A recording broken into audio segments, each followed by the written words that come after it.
परियोजनाओं का होगा उद्घाटन। अत्याधुनिक सुविधाओं से लैस गुजरात के नए गांधीनगर रेलवे स्टेशन को करेंगे राष्ट्र को समर्पित। गुजरात साइंस सिटी में एक्वेटिक्स और रोबोटिक्स गैलरी व नेचर पार्क की भी होगी शुरुआत।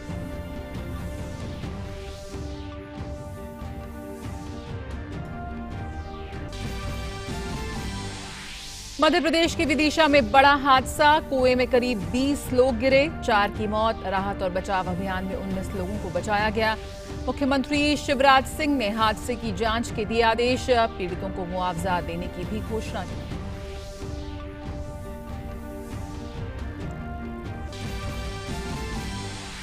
श्रीनगर के आलमदार कॉलोनी में सुरक्षा बलों और आतंकियों के बीच मुठभेड़, सुरक्षा बलों ने लश्कर के 2 आतंकियों को किया ढेर। इलाके की घेराबंदी कर सर्च अभियान जारी।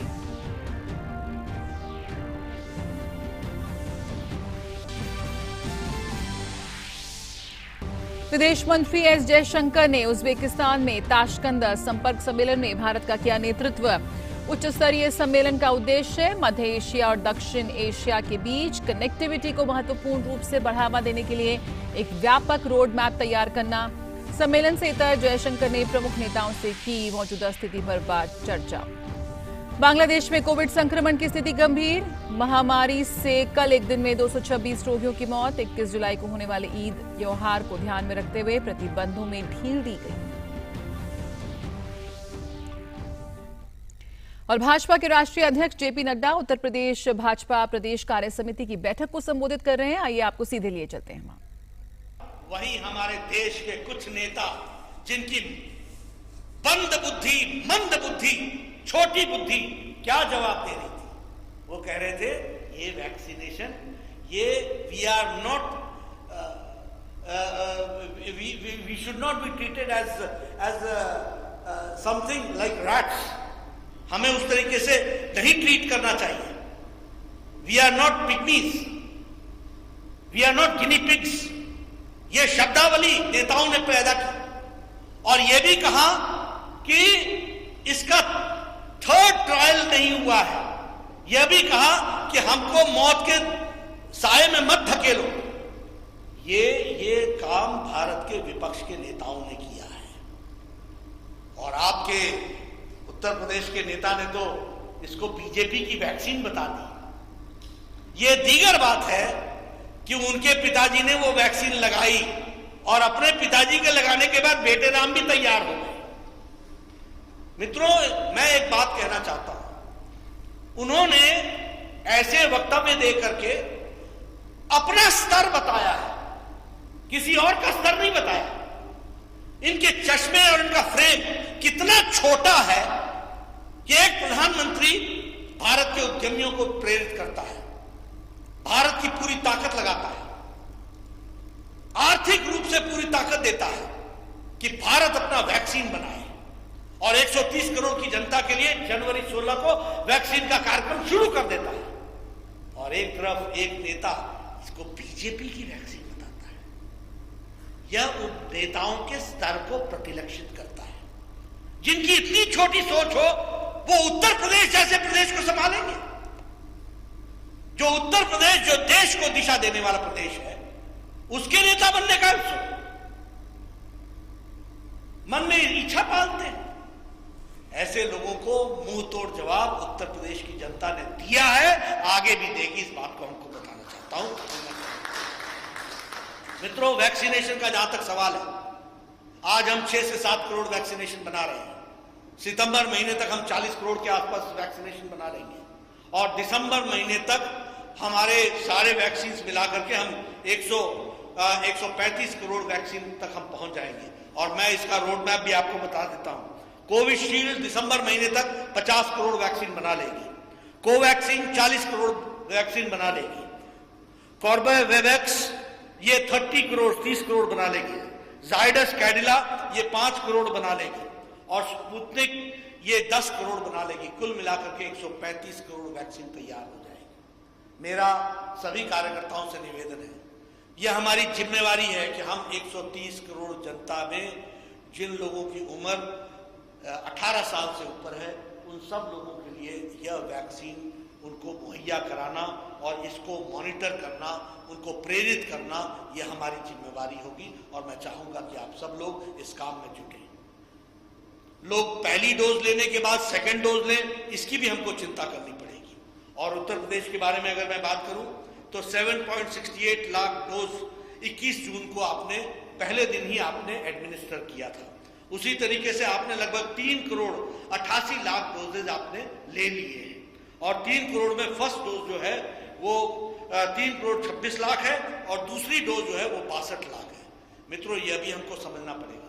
हमारे कार्यकर्ताओं को यह काम है, यह जिम्मेवारी है कि जिन 3 करोड़ लोगों ने फर्स्ट डोज लिया है और सेकंड डोज अभी हम 62 लाख तक पहुंचे हैं, इसको 3 करोड़ से ऊपर बढ़ा करके ले जाना है। इसलिए उनको भी वैक्सीनेशन कराना है, इस बात को हमको देखना पड़ेगा। और हमारी जो है कि 10 लाख पीपल डेली, हम 10 लाख वैक्सीनेशन प्रतिदिन हम करेंगे, तो यह हमको जुलाई 31 तक पूरा करना है। इस काम के लिए हमको पूरी कोशिश करनी पड़ेगी, ये मैं आपसे निवेदन करना चाहता हूं। और इसका जो आपके बीजेपी वैक्सीन कहा गया, इसका मुंह तोड़ जवाब आप उत्तर प्रदेश के एक 18 साल के बच्चे से ऊपर के लोगों को वैक्सीनेशन लगा करके इसका मुंह तोड़ जवाब देंगे, ये मैं आपसे आशा भी करता हूं। और ये मैं पार्टी के कार्यकर्ताओं को एक कार्यक्रम के रूप में इसको निभाने की बात भी कहना चाहता हूं। उसी तरीके से मित्रों, प्रधानमंत्री जी ने प्रधानमंत्री गरीब कल्याण अन्न योजना की भी घोषणा की है। पिछले साल लगभग मार्च महीने से लेकर के छठ और दिवाली तक 5 किलो गेहूं या 5 किलो चावल और 1 किलो दाल ये देने का निर्णय किया था। इस वर्ष भी अप्रैल महीने से लेकर दिवाली तक 5 किलो गेहूं या 5 किलो चावल और 1 किलो दाल ये देने का हमने निर्णय किया है, प्रधानमंत्री जी ने निर्णय किया है। मैं चाहूंगा कि भारतीय जनता पार्टी का एक कार्यकर्ता इसको अपना कार्यक्रम बनाए। मैं चाहूंगा कि आप लोगों ने जो फर्स्ट स्टेट बने हैं, 1 ration card 1 nation 1 ration card, उसके तहत लोगों को यह सुविधा अंतिम व्यक्ति तक पहुंच सके, इस बात को भी आप पूरा का पूरा करेंगे, ऐसा मुझे पूरा विश्वास है। इसलिए मैं स्वतंत्र देव जी से निवेदन करूंगा, मैं सुनील बंसल जी से निवेदन करूंगा, मैं राधा मोहन जी से निवेदन करूंगा कि उनके देख रेख में उत्तर प्रदेश का एक कार्यकर्ता प्रधानमंत्री गरीब कल्याण अन्न योजना के तहत अंतिम व्यक्ति को ये राशन पहुंचे, इसकी हमको चिंता करनी पड़ेगी और इस काम को अपने साथ आत्मसात करना पड़ेगा। यह मैं आपसे निवेदन करना चाहता हूं। मुझे खुशी है कि लगभग 4,41,576 मेट्रिक टन ये गेहूं आपने पिछले महीने उठाया है और 2,94,384 मेट्रिक टन आपने चावल उठाया है, जो उत्तर प्रदेश में डिस्ट्रीब्यूट हुआ है। इस डिस्ट्रीब्यूशन में भारतीय जनता पार्टी का एक कार्यकर्ता जुट करके लगे और गरीब लोगों तक यह राशन सही ढंग से पहुंच रहा है कि नहीं पहुंच रहा है, इसकी हमको चिंता करनी पड़ेगी। यह हम करेंगे तो अच्छा रहेगा। मित्रों, आत्मनिर्भर भारत में लगभग 3 लाख करोड़ रुपए हमारे मध्यम वर्ग के जो उद्यमी हैं उनके लिए MSME सेक्टर में खर्च हो रहा है। लगभग 1 लाख करोड़ खर्च हो चुका है और 1,10,000 करोड़ खर्च हो चुका है। हम चाहेंगे कि हमारे लोग इसमें अपने आप को शामिल करें और जो उद्यमी सेक्टर है, मैं यहाँ भी निवेदन करूंगा स्वतंत्र देव जी से कि हर छोटे बड़े शहर में जो ये उद्यमी हैं, MSME सेक्टर के लोग हैं, इनको बुलाएं, इनकी बैठक करें, इनसे पूछें कि मोदी जी के द्वारा भेजा गया 3 लाख करोड़ रुपए यह तुम्हारे तक पहुंच रहा है कि नहीं पहुंच रहा है, तुम इसका उपयोग कर रहे हो कि नहीं कर रहे हो, 1 डिस्ट्रिक्ट 1 प्रोडक्ट में आप उसका उपयोग कर रहे हो कि नहीं कर रहे हो, उसके साथ जुड़ रहे हो कि नहीं जुड़ रहे हो। यह काम भी भारतीय जनता पार्टी के कार्यकर्ताओं को अपने हाथ में लेना। तो सरकार की विभिन्न योजनाओं का जिक्र करते हुए साथ ही विपक्ष द्वारा जो वैक्सीन को लेकर भ्रम फैलाया जा रहा है उस पर भी कड़ा जवाब देते हुए कि किस तरह से वैक्सीन जो लोगों के लिए जीवनदान बनकर आई है उसके बारे में इस तरह की बातें करना उनकी सही सोच को दर्शाता है। साथ ही उन्होंने ये भी कहा कि रिकॉर्ड प्रोडक्शन किया जा रहा है वैक्सीन का और इसमें ऐसे में हमारी साथ ही साथ हर भाजपा कार्यकर्ता की जिम्मेदारी बनती है कि सबका वैक्सीनेशन हो। खबरों में आगे बढ़े। प्रधानमंत्री नरेंद्र मोदी ने आज 6 राज्यों के मुख्यमंत्रियों के साथ कोविड के मसले पर संवाद किया। प्रधानमंत्री मोदी ने तमिलनाडु, आंध्र प्रदेश, कर्नाटका, उड़ीसा, महाराष्ट्र, केरल के मुख्यमंत्रियों से वीडियो कॉन्फ्रेंस के जरिए बातचीत की। बैठक के अंत में प्रधानमंत्री ने मुख्यमंत्रियों को संबोधित करते हुए कहा कि कोरोना की तीसरी लहर को रोकने के लिए कोरोना के खिलाफ प्रभावी कदम उठाए जाना नितांत आवश्यक है। साथ ही उन्होंने कहा कि टेस्ट, ट्रैक, ट्रीट एंड टीका पर फोकस करते हुए आगे बढ़ना है। साथ ही उन्होंने कहा कि देश के सभी राज्यों को नए आईसीयू बेड्स बनाने, टेस्टिंग क्षमता बढ़ाने और दूसरी सभी जरूरतों के लिए फंड उपलब्ध करवाया जा रहा है। देश के सभी राज्यों को नए आईसीयू बेड्स बनाने, टेस्टिंग क्षमता बढ़ाने और दूसरी सभी जरूरतों के लिए फंड उपलब्ध करवाया जा रहा है। केंद्र सरकार ने हाल ही में 23,000 करोड़ 23,000 करोड़ रुपए से ज्यादा का इमरजेंसी कोविड रेस्पॉन्स पैकेज भी जारी किया है। मैं चाहूंगा कि इस बजट का उपयोग हेल्थ इंफ्रास्ट्रक्चर को और मजबूत करने के लिए हो। जो भी इंफ्रास्ट्रक्चरल गैप्स राज्यों में हैं, उन्हें तेजी से भरा जाए। खास तौर पर ग्रामीण इलाकों, रूरल एरियाज, उस पर हमें ज्यादा मेहनत करने की जरूरत है। इसके साथ ही सभी राज्यों में आईटी सिस्टम्स, कंट्रोल रूम्स और कॉल सेंटर्स का नेटवर्क मजबूत करना भी उतना ही जरूरी है। इससे रिसोर्सेज के डेटा, उसकी जानकारी पारदर्शी तरीके से नागरिकों को मिल पाती है।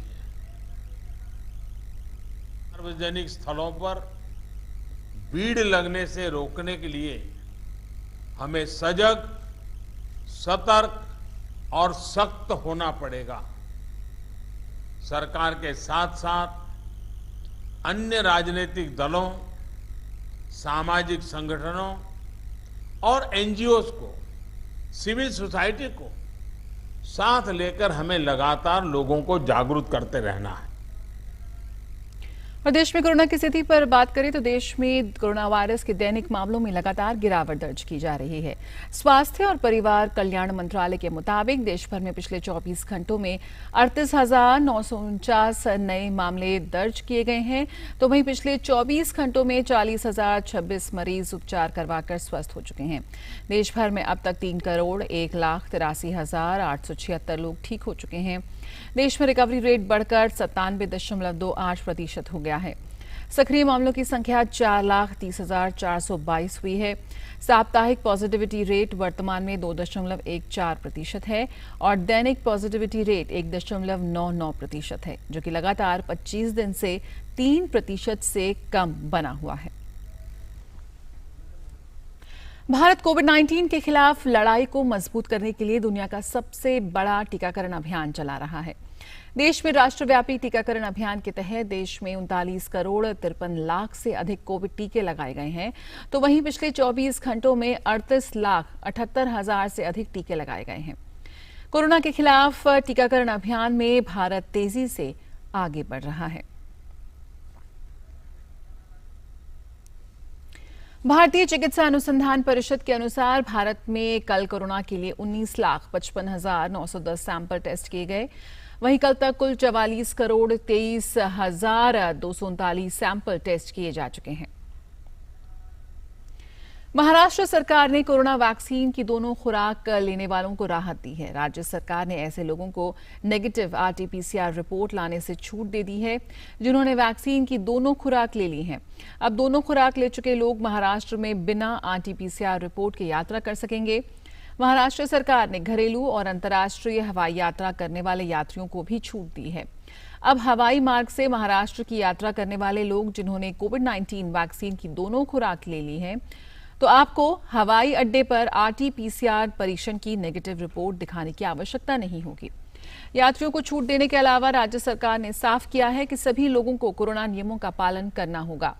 सरकार ने कहा है कि ये अनिवार्य है कि इस छूट के बावजूद भी हर समय कोविड उपयुक्त व्यवहार यानी मास्क पहनना, हाथ को बार बार धुलना, सोशल डिस्टेंसिंग बनाए रखना आदि का ईमानदारी से पालन करना होगा। अन्य सभी व्यक्तियों के लिए RT-PCR टेस्ट की वैधता का समय अंतराल अब 48 घंटे की बजाय 72 घंटे होगा। महाराष्ट्र में कोरोना संक्रमण के कल 8010 नए मामले सामने आए हैं। हरियाणा में कक्षा 9वीं से 12वीं तक के लिए विद्यार्थियों के लिए स्कूल खुल गए हैं। छात्रों को उनके माता पिता की अनुमति के बाद ही कक्षाओं में शामिल होने की अनुमति दी जा रही है। इसके अलावा कक्षा 6 से 8 तक के विद्यार्थी भी 23 जुलाई से स्कूल में आ सकेंगे। छात्रों के लिए स्कूल आना अनिवार्य नहीं होगा क्योंकि ऑनलाइन कक्षाएं जारी रहेंगी। स्कूल आने वाले विद्यार्थियों के लिए सोशल डिस्टेंसिंग और अन्य नियम लागू होंगे। 5वीं कक्षा तक के लिए स्कूल खोलने पर अभी कोई निर्णय नहीं लिया गया है। और पुदुचेरी सरकार ने मौजूदा कोरोना स्थिति के कारण आज से शैक्षणिक संस्थानों को खोलने के फैसले को टाल दिया है। पुदुचेरी की शिक्षा मंत्री ने कहा कि सरकार ने पहले स्कूल और कॉलेज फिर से खोलने का फैसला किया था, लेकिन अब मौजूदा कोविड-19 स्थिति के कारण इसे स्थगित करने का फैसला किया गया है। उन्होंने कहा कि हम बाद में शैक्षणिक संस्थान और कॉलेज खोलने का ऐलान करेंगे। केंद्र शासित प्रशासन से आज से 9वीं से लेकर 12वीं तक की कक्षाओं के लिए स्कूल खोलने का फैसला लिया था। सरकार का हालिया फैसला प्रदेश में 121 नए मामले सामने आने के कारण लिया गया है। मणिपुर में डेल्टा वेरिएंट के मामलों में बढ़ोतरी के बाद राज्य सरकार ने प्रदेश में 10 दिनों का संपूर्ण कर्फ्यू लगाने का फैसला किया है। यह आदेश 18 जुलाई से प्रभावी होगा। मणिपुर के मुख्यमंत्री एन बीरेन सिंह ने एक ट्वीट में कहा कि राज्य में कोविड स्थिति को देखते हुए 18 से 28 जुलाई तक सख्त कर्फ्यू लागू रहेगा। आवश्यक सेवाओं को छोड़कर सभी संस्थान बंद रहेंगे। इसके अलावा टीकाकरण और टेस्टिंग के लिए जाने वाले लोगों को ही बाहर निकलने की अनुमति होगी। उड़ीसा में आंशिक लॉकडाउन 1 अगस्त तक बढ़ा दिया गया है। हालांकि राज्य सरकार ने आज से चरणबद्ध अनलॉक की घोषणा करते हुए कुछ और ढील दी है। चरणबद्ध अनलॉक के लिए राज्य सरकार ने कोविड संक्रमण की कम दर वाले 20 जिलों की पहचान की है। राज्य में school, college, mall, cinema hall और पूजा स्थल बंद रहेंगे। बस, ऑटो रिक्शा और टैक्सी सेवाएं आज से फिर शुरू हो गई हैं। हालांकि अंतर्राज्यीय बस संचालन पर रोक रहेगी। पूरे राज्य में रात का कर्फ्यू जारी रहेगा। संक्रमण की अपेक्षाकृत अधिक दर वाले 10 जिलों में शनिवार और रविवार की बंदी जारी रहेगी। और प्रधानमंत्री नरेंद्र मोदी आज वीडियो कॉन्फ्रेंस के माध्यम से गुजरात में रेलवे की कई महत्वपूर्ण परियोजनाओं का उद्घाटन करेंगे। इनमें नवनिर्मित गांधीनगर रेलवे स्टेशन, गेज परिवर्तित और विद्युतीकृत महासाड़ा वरेठा लाइन और नव विद्युतीकृत सुरेंद्रनगर पीपावाव सेक्शन शामिल हैं। प्रधानमंत्री 2 नई रेलगाड़ियों वाराणसी सुपरफास्ट एक्सप्रेस और गांधीनगर व वरेठा के बीच चलने वाली MEMU को भी झंडी दिखाकर रवाना करेंगे। प्रधानमंत्री गुजरात में कुल 7 प्रोजेक्ट लोगों को समर्पित करेंगे। इनमें राज्य की राजधानी गांधीनगर में नया आधुनिक रेलवे स्टेशन और एक 5 सितारा होटल शामिल हैं। शुक्रवार को प्रधानमंत्री नरेंद्र मोदी अपने गृह राज्य गुजरात के लोगों के लिए सौगातों की बरसात करेंगे। पीएम मोदी वीडियो कॉन्फ्रेंसिंग के माध्यम से गुजरात में रेलवे की कई प्रमुख परियोजनाओं का उद्घाटन करेंगे और कई परियोजनाएं राष्ट्र को समर्पित करेंगे। इन सब में सबसे अहम है नया गांधीनगर रेलवे स्टेशन। अत्याधुनिक सुविधाओं से लैस गुजरात के नए गांधीनगर रेलवे स्टेशन को पीएम मोदी राष्ट्र को समर्पित करेंगे। जिस भव्य और अलौकिक गांधीनगर रेलवे स्टेशन के नए स्वरूप को प्रधानमंत्री राष्ट्र को समर्पित करेंगे, वो महज अपनी भव्यता और खूबसूरती के लिए ही नहीं, बल्कि एक ही छतरी के नीचे मुसाफिरों को नई तकनीक के सहारे अत्याधुनिक सुविधाएं मुहैया कराने के लिए भी जाना जाएगा। नीचे पटरी और ऊपर भव्य इमारत देश ही नहीं, दुनिया भर के सैलानियों के लिए आकर्षण का केंद्र बनेगा। रेलवे स्टेशन शहर की सबसे ऊंची इमारत है, जहां से गांधीनगर का दीदार करना एक शानदार अनुभव होगा। जो इसमें अपग्रेडेड फैसिलिटी स्टेशन पे हैं, वो क्वालिटी सर्विस हम विजिटर्स को देंगे, जो कि कॉन्फ्रेंस, एग्जीबिशंस और अदर इवेंट जो अटेंड करने के लिए गांधीनगर आ रहे हैं, जैसे कि महात्मा मंदिर के कन्वेंशन और एग्जीबिशन सेंटर्स हैं, उनमें जो भी हमारे एग्जीबिशंस और कॉन्फ्रेंसेस होंगे, उनमें बेटर फैसिलिटी प्रोवाइड करने के लिए, रेजिडेंशियल फैसिलिटी प्रोवाइड करने के लिए, व्यापारिक समुदाय के लोगों के लिए भी, हर किस्म के लोगों के लिए इसमें सुविधा है। गांधीनगर रेलवे स्टेशन का अपग्रेडेशन 71 करोड़ रुपए की लागत से किया गया है। स्टेशन को आधुनिक हवाई अड्डों के समान विश्व स्तरीय सुविधाएं उपलब्ध कराई गई हैं। इस स्टेशन पर एक विशेष ticket booking counter, ramp, lift, समर्पित पार्किंग स्थान आदि प्रदान करके इसे दिव्यांग अनुकूल स्टेशन बनाने के लिए विशेष ध्यान रखा गया है। पूरी इमारत का डिजाइन हरित बिल्डिंग रेटिंग सुविधाओं के साथ तैयार किया गया है। अत्याधुनिक एक्सटीरियर फ्रंट में 32 थीम वाली रोजमर्रा की थीम आधारित लाइटिंग होगी। प्रधानमंत्री गांधीनगर और बरेठा के बीच 2 नई ट्रेनें यानी गांधीनगर राजधानी, वाराणसी सुपरफास्ट एक्सप्रेस और MEMU सेवा ट्रेनों को भी हरी झंडी दिखाकर रवाना करेंगे। इसके अलावा पीएम मोदी जिन परियोजनाओं को समर्पित करेंगे उसमें गेज परिवर्तित की गई और विद्युतीकरण की गई मेहसाणा बरेठा लाइन और नव विद्युतीकृत की गई सुरेंद्रनगर पीपावाव खंड शामिल हैं।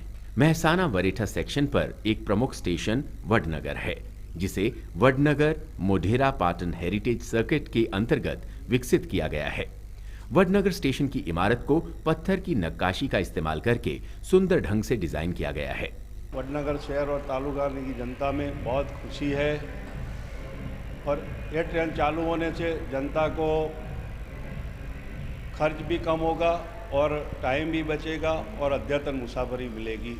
इसके अलावा पीएम मोदी गुजरात के लोगों को कुछ ऐसे विश्व स्तरीय तोहफे देंगे जो बच्चों और युवाओं को खास तौर पर पसंद आएंगे। इसमें गुजरात साइंस सिटी में एक्वेटिक्स और रोबोटिक्स गैलरी तथा नेचर पार्क शामिल हैं। These projects have been implemented under the aegis of the Gujarat Council of Science City, which works under the Department of Science and Technology of the Government of Gujarat. करीब 79 different प्रकार के भिन्न प्रकार के robot और कुल मिलाकर के 200 से अधिक रोबोट वहाँ पर रखे गए हैं, जो डिफेंस में, रिसर्च में, रेस्क्यू में, खेतीबाड़ी में, मेडिसिन में, दवाई में, वो सब विभिन्न क्षेत्रों में किस तरह से इसका उपयोग किया जाता है वो सब दिखाया गया है। अत्याधुनिक सार्वजनिक एक्वेटिक गैलरी में दुनिया के विभिन्न क्षेत्रों से संबंधित जलीय प्रजातियों को समर्पित विभिन्न टैंक हैं, जिनमें एक प्रमुख टैंक भी शामिल है जिसमें पूरी दुनिया की प्रमुख शार्क मछलियां हैं। यहाँ एक अनोखी 28 मीटर लंबी वॉकवे टनल भी है जो एक अनूठा अनुभव देती है। एक्वेटिक गैलरी का सबसे मुख्य आकर्षण है ये शार्क टनल, जहां पर अलग अलग तरीके की शार्क जो है वो आप देख पाएंगे। इसके साथ ही इस एक्वेटिक गैलरी में 180 से ज़्यादा अलग अलग स्पीशीज और साथ में 11,000 से भी अधिक अलग मछलियां जो हैं वो भी आप देख पाएंगे। वहीं रोबोटिक्स गैलरी दरअसल रोबोटिक तकनीक की तरक्की को प्रदर्शित करने वाली एक इंटरैक्टिव गैलरी है जो यहाँ आने वाले लोगों को रोबोटिक्स के निरंतर आगे बढ़ते क्षेत्र से परिचय कराने का मंच प्रदान करेगी। इसके प्रवेश द्वार पर ट्रांसफॉर्मर रोबोट की एक विशाल प्रतिकृति लगाई गई है।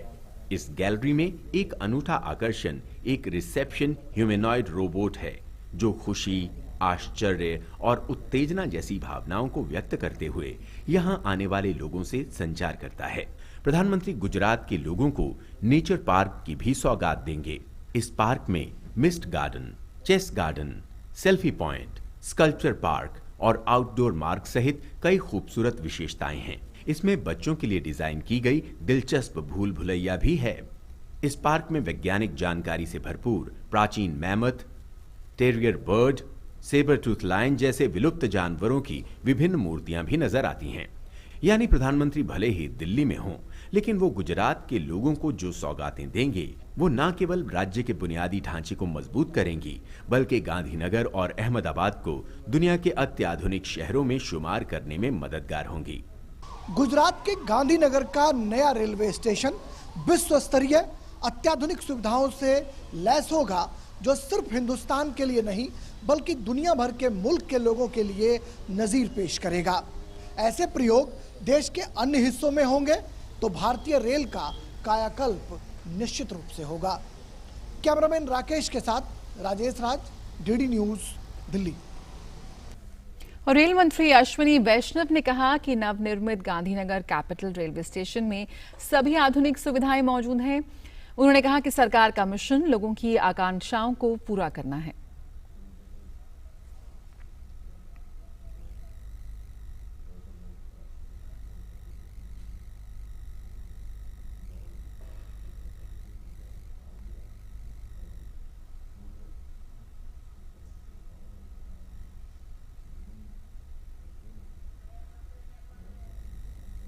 बहुत ही सुंदर स्टेशन बना है। ये देश भर के लिए एक मॉडल बनेगा। देश भर में प्रधानमंत्री जी का विजन है कि जनमानस को अच्छी से अच्छी सुविधाएं मिले। एक ऐसा विजन है कि हमारे जो एस्पिरेशंस है, देश के एस्पिरेशंस है, उनको साकार रूप मिले। और केंद्र सरकार के 2 मंत्रियों ने आज राष्ट्रपति भवन में राष्ट्रपति रामनाथ कोविंद से मुलाकात की। सामाजिक न्याय और अधिकारिता मंत्री वीरेंद्र कुमार और नागरिक उड्डयन मंत्री ज्योतिरादित्य सिंधिया ने राष्ट्रपति से मुलाकात की।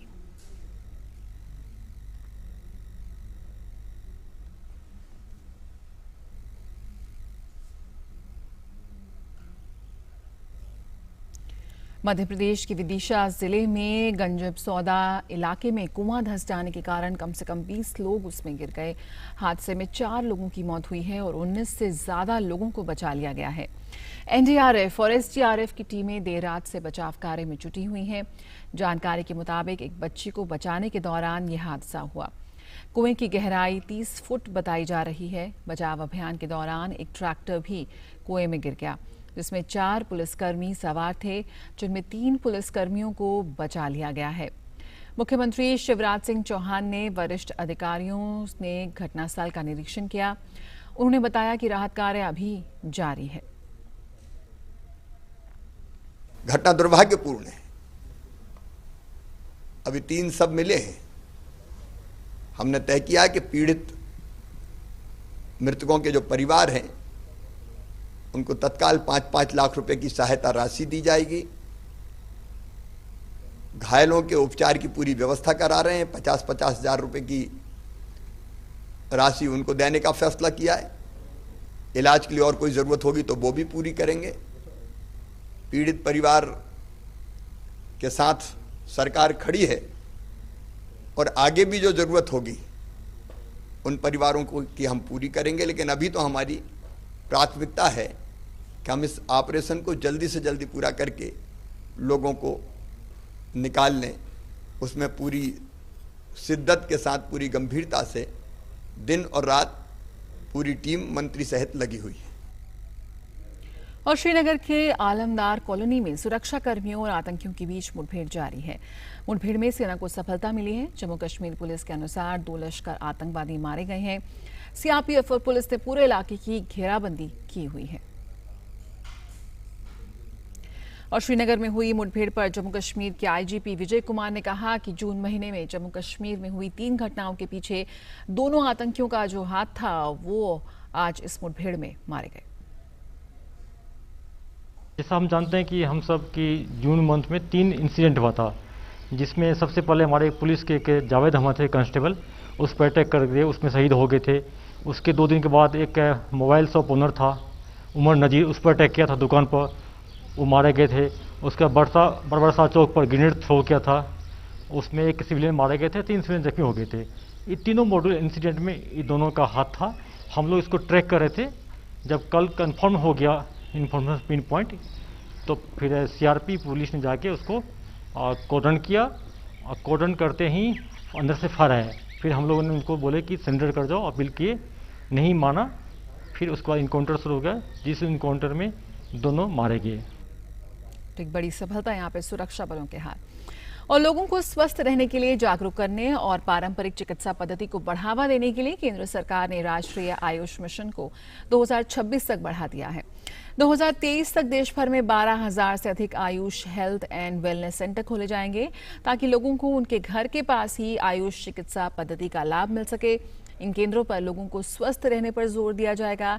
किस तरह गांव के लोगों को फायदा मिल रहा है Ayush health and wellness centre से, आइए देखते हैं इस रिपोर्ट में। फरीदाबाद जिले के जसाना गांव का ये Ayush health and wellness centre आसपास के गांव के लोगों के लिए वरदान साबित हो रहा है। छोटी छोटी बीमारी हो या कोई सलाह लेना, गांव के लोग इस आयुष सेंटर पर आना नहीं भूलते। Ayush health and wellness centre में डॉक्टर न केवल बीमारियों की पहचान कर इलाज करते हैं, बल्कि लोगों को निरोग रहने की विशेष सलाह भी देते हैं। यही वजह है कि आयुष सेंटर में सुबह सुबह योग सत्र का भी आयोजन होता है। जब से मैं आयुर्वेदिक दवाई ले रहा हूँ और मेरा परिवार भी जो है आयुर्वेदिक दवाई ले रहा है, इससे मुझे बहुत फ़ायदा मिला है। जब से ये दवाई खानी शुरू करी है, अब जब तक मेरी तबीयत ठीक है, नहीं मेरे पहले बहुत ज़्यादा बीपी हाई हो जाता, अब मैं बिल्कुल ठीक हूँ, दवाई खा रही हूँ। जसाना गांव का ये सेंटर अकेला नहीं है। इस साल के आखिर तक देश में ऐसे 4000 से अधिक सेंटर खुलेंगे। फरीदाबाद के जसाना में ये Ayush health and wellness centre है और इस तरह के सेंटर पूरे देश भर में बनाए जाएंगे। 2023 तक 12,000 से ज़्यादा Ayush health and wellness centre बनाया जाएगा ताकि गांव के लोगों को गांव में ही आयुर्वेद पद्धति से, आयुष पद्धति से उनको इलाज मिले। इस सेंटर में पोषण, आर्थराइटिस, बुजुर्गों की देखभाल सहित 8 तरह की बीमारियों की इलाज की सुविधा होगी। मस्कुलोस्केलेटल डिसऑर्डर्स है, ऑर्थो और आर्थराइटिस है, फिर पैलिएटिव केयर्स को हम स्ट्रेंथ देंगे, फिर जेरियाट्रिक केयर को भी हम कंट्रोल करेंगे इसमें। साथ ही साथ हम स्कूल्स में भी बच्चों को एक आयुष अपने लाइफ स्टाइल, सेल्फ केयर के बारे में उनको अवेयर करेंगे। देश में पारंपरिक चिकित्सा पद्धति को बढ़ावा देने के लिए प्रधानमंत्री नरेंद्र मोदी की अध्यक्षता में बुधवार को केंद्रीय मंत्रिमंडल की बैठक में राष्ट्रीय आयुष मिशन को 2026 तक जारी रखने का फैसला किया गया। इसमें कुल 4,607 करोड़ रुपए खर्च किए जाएंगे, जिसमें केंद्र 3,000 करोड़ रुपए खर्च करेगा और राज्य 1607.30 करोड़ रुपए खर्च करेगा। राष्ट्रीय आयुष मिशन के तहत 6 आयुष कॉलेज और 12 आयुष पोस्ट ग्रेजुएट इंस्टीट्यूट का निर्माण किया जाएगा। साथ ही 10 अंडर ग्रेजुएट संस्थानों के इंफ्रास्ट्रक्चर को अपग्रेड किया जाएगा। आयुष मिशन के तहत जहां एक ओर प्राचीन एवं पारंपरिक औषधीय प्रणालियों को बढ़ावा दिया जाएगा, वहीं आयुष औषधालयों, डिस्पेंसरी और शिक्षण संस्थाओं, प्राथमिक स्वास्थ्य केंद्रों, जिला अस्पतालों को मजबूत किया जाएगा। इसके साथ ही मंत्रिमंडल ने पूर्वोत्तर के आयुष मंत्रालय के एक संस्थान का नाम बदलकर north eastern institute of Ayurveda and folk medicine research कर दिया है। इस संस्थान से पूर्वोत्तर के लोगों को फायदा तो होगा ही, साथ ही पड़ोसी देश तिब्बत, भूटान, मंगोलिया, नेपाल, चीन के लोगों को भी फायदा होगा। माननीय प्रधानमंत्री की परिकल्पना है कि आयुष बेस्ड सिस्टम को साइंटिफिक रूप से बढ़ाया जाए, तो उस साइंटिफिक रूप से बढ़ाने के लिए उस इंस्टीट्यूट में हम फोक मेडिसिन रिसर्च भी करेंगे, जो नॉर्थ ईस्टर्न के साथ साथ दूसरे प्रदेशों में भी जो फोक मेडिसिन है उस पर भी हम एक साइंटिफिक रिसर्च की पद्धति को है उसको बढ़ावा देंगे।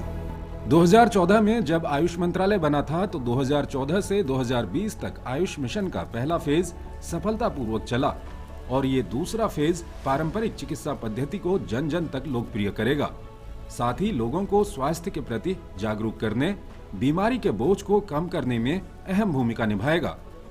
Nitendra Singh, DD news, Delhi. विदेश मंत्री एस जयशंकर ने कल उज्बेकिस्तान की राजधानी ताशकंद में अफगानिस्तान के राष्ट्रपति अशरफ गनी से मुलाकात कर युद्धग्रस्त देश से अमेरिकी सैनिकों की वापसी के बाद वहां तेजी से बिगड़ रही स्थिति पर चर्चा की। गनी से मुलाकात के दौरान विदेश मंत्री ने अफगानिस्तान में शांति, स्थिरता और विकास के प्रति भारत के समर्थन को दोहराया। विदेश मंत्री उज्बेकिस्तान में एससीओ के सम्मेलन, मध्य और दक्षिण एशिया क्षेत्रीय आपसी संपर्क, चुनौतियां और अवसर में भाग लेने के लिए कल ताशकंद पहुंचे। साथ ही विदेश मंत्री एस जयशंकर ने कहा कि भारत अफगानिस्तान को मानवीय मदद देना जारी रखेगा और उसे 1,50,000 टन गेहूं भेजेगा। विदेश मंत्री ने यह भी कहा कि भारत अफगानिस्तान का समर्थन करने के लिए क्षेत्रीय सहमति को मजबूत बनाने के लिए काम करता रहेगा।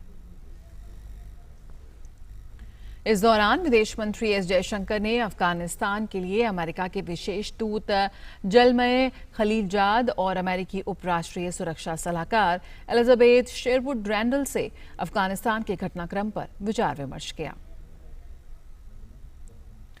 इसके अलावा विदेश मंत्री एस जयशंकर ने कजाकिस्तान के उप प्रधानमंत्री और विदेश मंत्री मुख्तार तिले उबेरदी से मुलाकात कर अफगानिस्तान की स्थिति पर चर्चा करने के अलावा शंघाई सहयोग संगठन, कोविड सहायता और CICA समिट पर चर्चा की। इसके अलावा विदेश मंत्री एस जयशंकर ने अपने बांग्लादेशी समकक्ष डॉक्टर AK अब्दुल मोमिन से मुलाकात कर संपर्क पहलुओं सहित द्विपक्षीय संबंधों में प्रगति की समीक्षा की। कल विदेश मंत्री एस जयशंकर ने उज्बेकिस्तान पहुंचने पर भारत उज्बेकिस्तान उद्यमिता विकास केंद्र के IT कक्ष का उद्घाटन किया। इसे उज्बेकिस्तान के साथ विकास सहयोग का एक चमत्कार उदाहरण बताते हुए कहा कि ये उज्बेकिस्तान के प्रतिभाशाली उद्यमियों की मदद करेगा। और बांग्लादेश की कोविड संक्रमण की स्थिति गंभीर बनी हुई है। इस महामारी से कल एक दिन में 226 रोगियों की मौत हुई है। रविवार को 230 रोगियों की मौत हुई थी। बांग्लादेश में इस महामारी से मरने वालों की संख्या बढ़कर 17,278 हो गई है। कल 12,236 लोगों में कोविड संक्रमण की पुष्टि हुई है। इस महामारी से संक्रमित कुल लोगों की संख्या 10,19,000 से अधिक हो गई है। फिलहाल 1,48,689 रोगियों का उपचार चल रहा है। ये कुल संक्रमित रोगियों का 13.9% है। इस बीच बांग्लादेश के स्वास्थ्य मंत्री जाहिद मलिक ने कहा कि देश में 18 वर्ष से अधिक आयु के लोगों को कोविड टीकाकरण अभियान के दायरे में लाया जाएगा। इसी के साथ इस बुलेटिन में फिलहाल इतना ही, लेकिन याद रहे कोरोना के खिलाफ आपके 2 कवच, यानी कि आपका मास्क और वैक्सीनेशन। नमस्कार।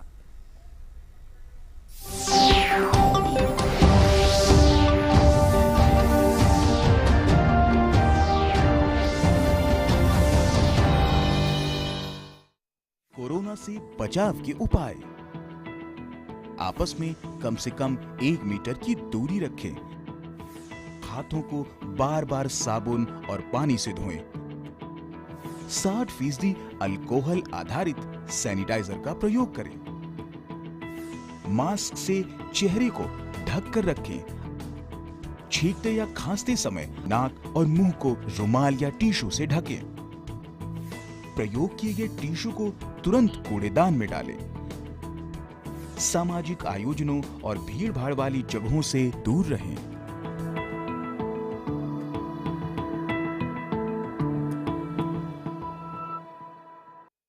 Have we decoded bread of virus? The speed at which it is going to now escalate, multiply. Are we now under control? Do we know what we are dealing with COVID-19 now? We should be actually anticipating in a way that third wave will come. The question to us, and you rightly asked, what will it take us that we do not have a resurgence? Has this actually served as a wake-up call finally? Virus will mutate. We need every citizen of India to fight honestly. Don't put everything on government. You make the country.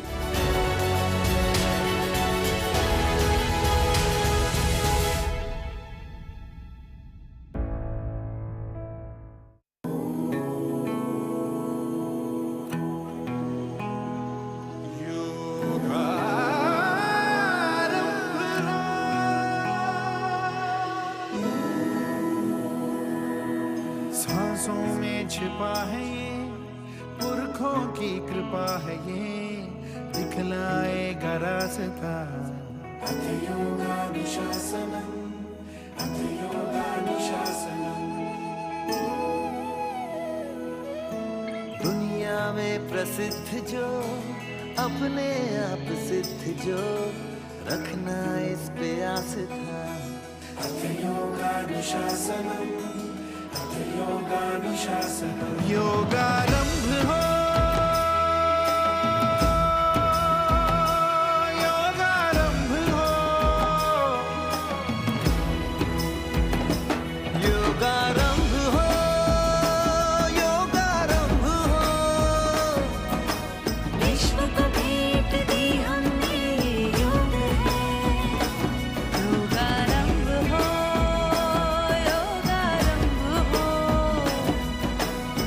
सुलझा दे जीवन को वो योग है। जो सुलझा दे जीवन को वो योग है। अथ योगानुशासनम, अथ योगानुशासनम। बुद्धियुक्तो जहाति उभे सुकृत दुष्कृते, तस्मात् योगाय युज्यस्व। योगः कर्मसु कौशलम्, योगः कर्मसु कौशलम्।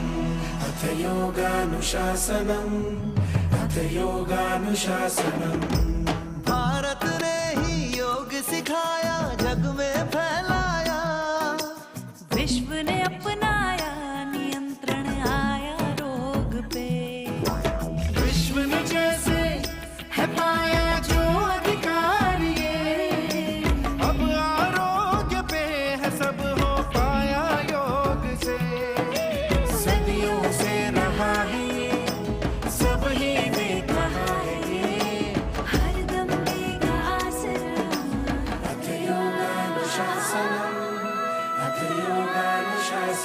योगारंभ हो, योगारंभ हो, ये शरीर और मन का संजोग है। योगारंभ हो, योगारंभ हो, जो सुलझा दे जीवन को वो योग है, जो सुलझा दे जीवन को वो योग है।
नमस्कार, स्वागत है आप सभी का डीडी न्यूज पर। आप देख रहे हैं मिड डे प्राइम। मैं हूं रजनी सेन। अगले 1 घंटे में हम बात करेंगे देश भर की बड़ी खबरों की, बताएंगे कि दुनिया भर में कौन कौन सी खबरों पर है सभी की नजर, क्या चल रहा है खेल और अर्थ जगत में, और कुछ झलकें फिल्म, कला और संस्कृति के क्षेत्र से। लेकिन सबसे पहले बड़ी खबरें।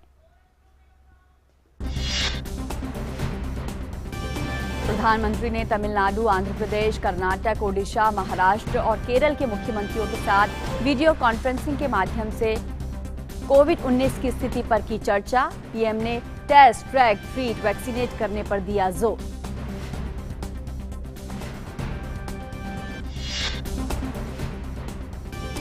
देश में अब तक 39 करोड़ 53 लाख से अधिक कोविड टीके लगाए गए। कल 38,78,000 से ज्यादा टीके की खुराकें दी गईं। कोरोना के बढ़ते मामलों के कारण मणिपुर में 10 दिन का सख्त लॉकडाउन और ओडिशा में आंशिक लॉकडाउन 1 अगस्त तक बढ़ाया गया।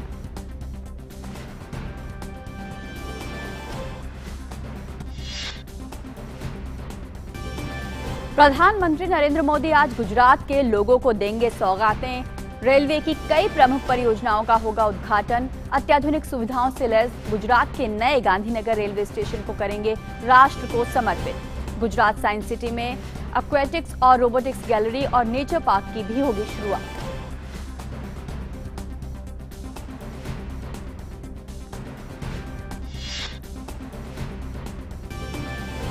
मध्य प्रदेश में विदिशा में बड़ा हादसा, कुएं में करीब 20 लोग गिरे, 3 की मौत। राहत और बचाव अभियान में 19 लोगों को बचाया गया। मुख्यमंत्री शिवराज सिंह ने हादसे की जांच के लिए आदेश दिए, पीड़ितों को मुआवजा देने की भी घोषणा की।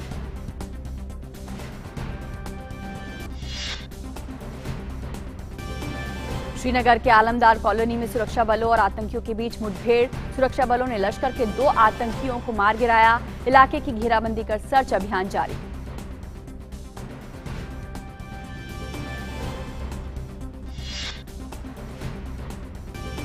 विदेश मंत्री एस जयशंकर ने उज्बेकिस्तान में ताशकंद संपर्क सम्मेलन में भारत का किया नेतृत्व। उच्च स्तरीय सम्मेलन का उद्देश्य मध्य एशिया और दक्षिण एशिया के बीच कनेक्टिविटी को महत्वपूर्ण रूप से बढ़ावा देने के लिए एक व्यापक रोड मैप तैयार करना, सम्मेलन से इतर जयशंकर ने प्रमुख नेताओं से की अफगानिस्तान की मौजूदा स्थिति पर चर्चा।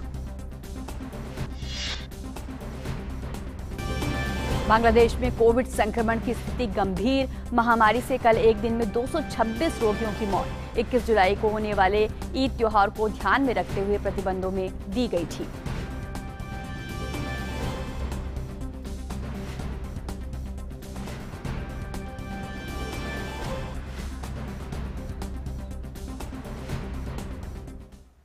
और मिड डे प्राइम में सबसे पहले बड़ी खबरों पर नजर डालते हैं।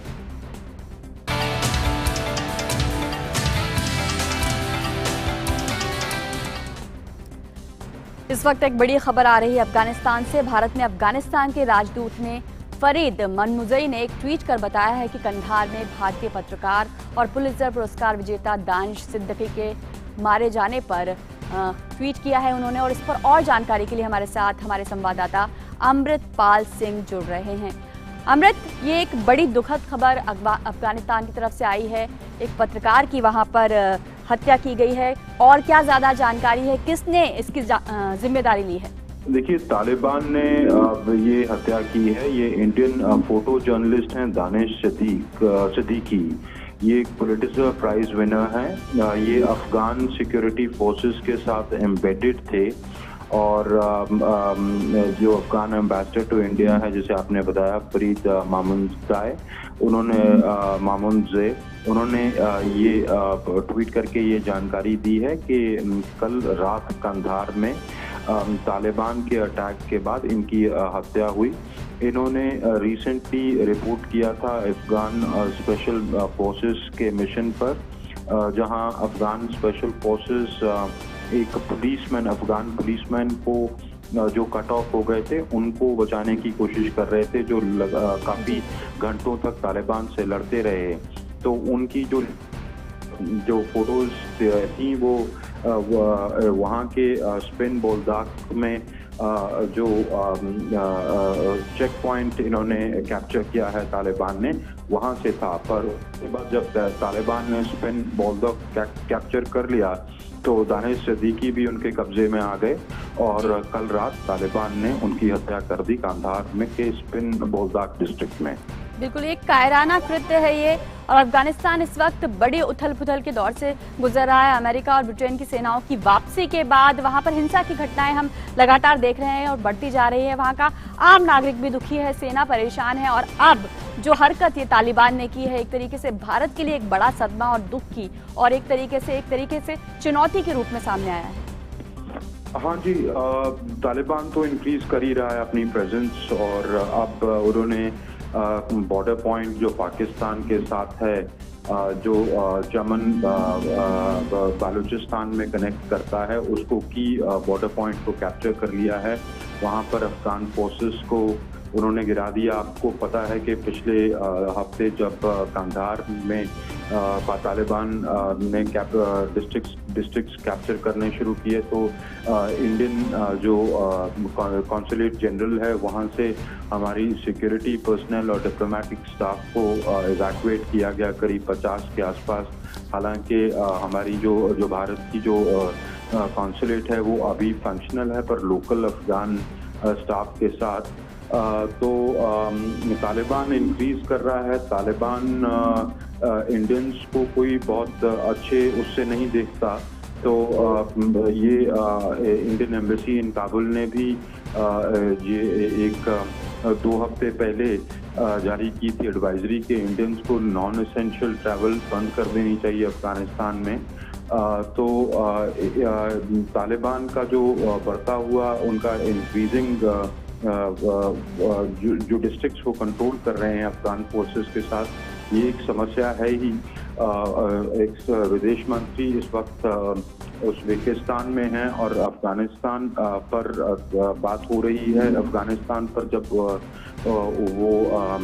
उनकी मीटिंग दुशान में भी हुई SCO के फॉरेन मिनिस्टर्स के साथ, तो वहाँ पर भी डिटेरोरेटिंग सिचुएशन की बात हुई और कहा कि ये जो वायलेंस के साथ कब्जा किया जा रहा है, वर्ल्ड इसे कंडोन नहीं कर सकता और ये कोई तरीका नहीं है। तालिबान को अगर अफगान पावर स्ट्रक्चर में पार्ट लेना है तो उनको नेगोशिएशंस के थ्रू आगे बढ़ना चाहिए।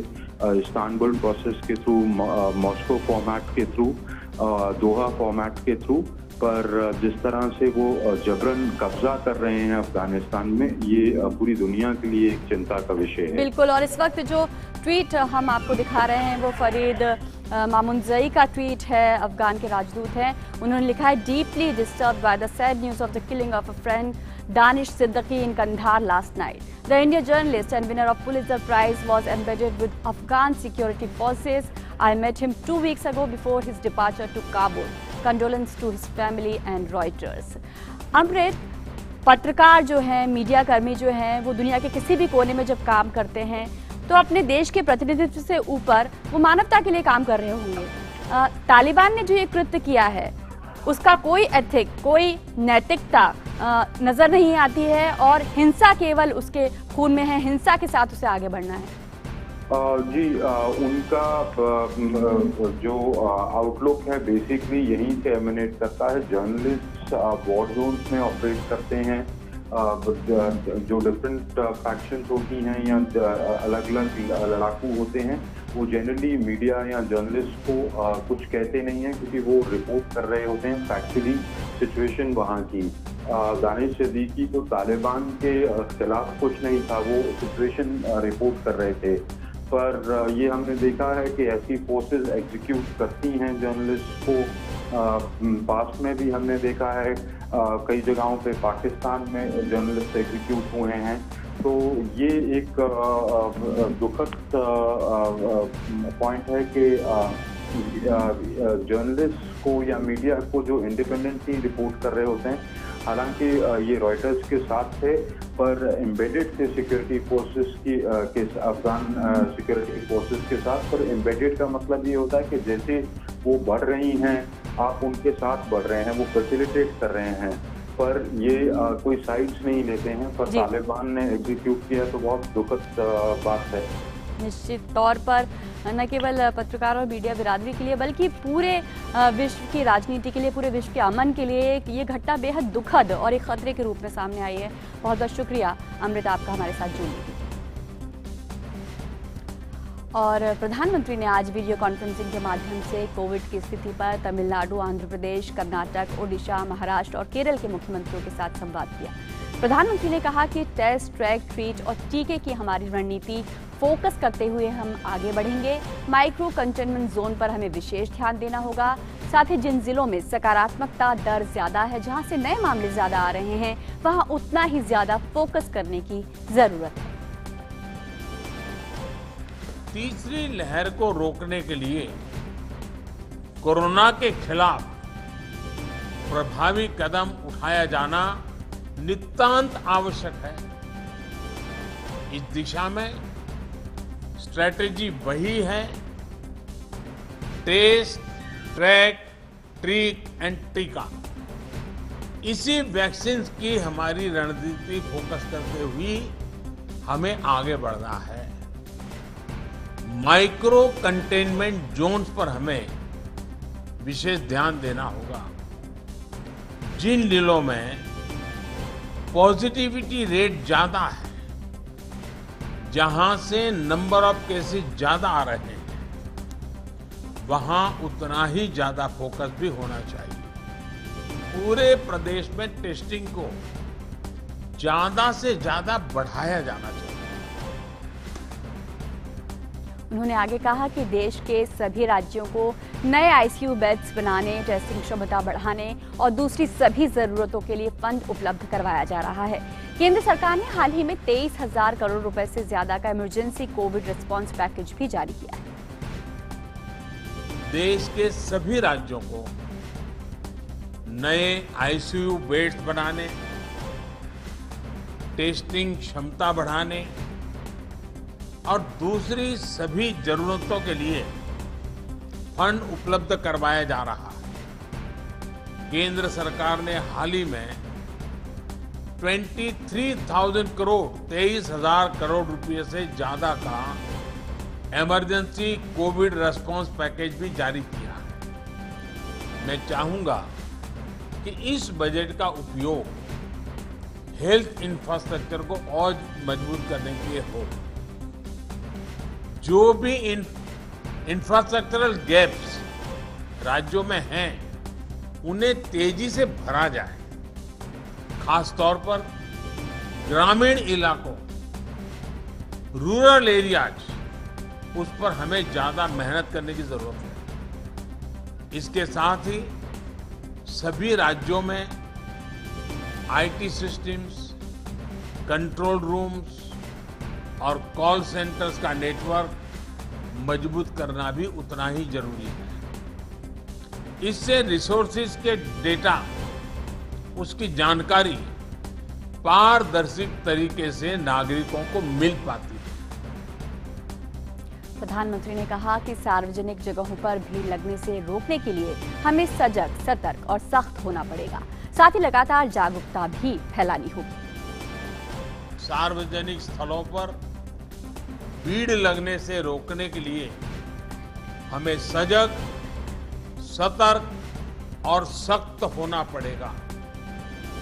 सरकार के साथ साथ अन्य राजनीतिक दलों, सामाजिक संगठनों और एनजीओज को, सिविल सोसाइटी को साथ लेकर हमें लगातार लोगों को जागरूक करते रहना है। प्रधानमंत्री नरेंद्र मोदी आज वीडियो कॉन्फ्रेंस के माध्यम से गुजरात में रेलवे की कई महत्वपूर्ण परियोजनाओं का उद्घाटन करेंगे। इनमें नवनिर्मित गांधीनगर रेलवे स्टेशन, और आपको सीधे इस वक्त लिए चलते हैं भारतीय जनता पार्टी की प्रेस कॉन्फ्रेंस में। उन्होंने कहा कि अगर किसी नागरिक ने पश्चिम बंगाल में टीएमसी के लिए वोट नहीं किया तो इसका परिणाम तो उसको भुगतना होगा।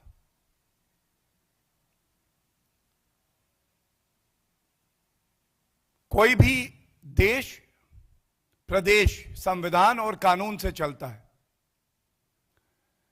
और भारतीय जनता पार्टी के कार्यकर्ताओं ने जिस कर्मठता से, निष्ठा से, ईमानदारी से पश्चिम बंगाल में कार्य किया, वो नहीं जानते थे कि संविधान की शपथ लेने वाली एक मुख्यमंत्री कानून को तार-तार करके अपने पार्टी के अराजक तत्वों से कहेंगी कि जाओ बदला लो। कुछ अहम बातें आपके समक्ष रखना बहुत ही आवश्यक है। जैसे ही 2 मई के बाद परिणाम आए, पश्चिम बंगाल में जगह जगह, कोने कोने में, चप्पे चप्पे पर हिंसा होने लगी। और कानून तो यह है कि अगर कोई गंभीर अपराध हो, संज्ञेय अपराध हो, कॉग्निजेबल ऑफेंस हो, तो तुरंत पुलिस का यह दायित्व है, जिम्मेदारी है कि वो एफआईआर रजिस्टर करे।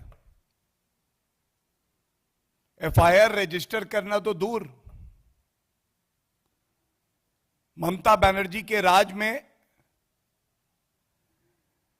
वर्दी को ऐसा कर दिया गया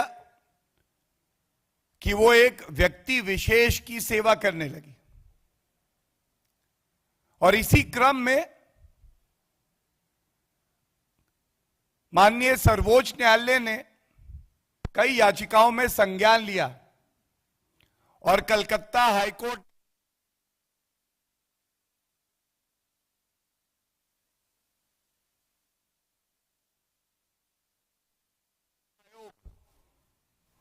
को निर्देश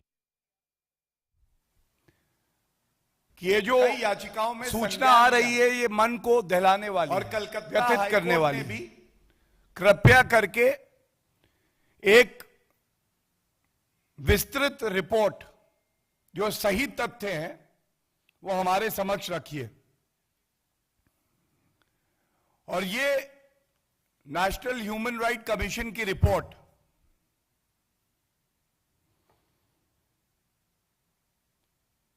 13 जुलाई को न्यायालय के समक्ष रखी गई। इसके कुछ अहम बिंदु जो हैं वो आपके सामने पेश कर रहे हैं। दिल को दहलाने वाले लोकतंत्र की हत्या पश्चिम बंगाल में कैसे की जा रही है, यह सामने आता है।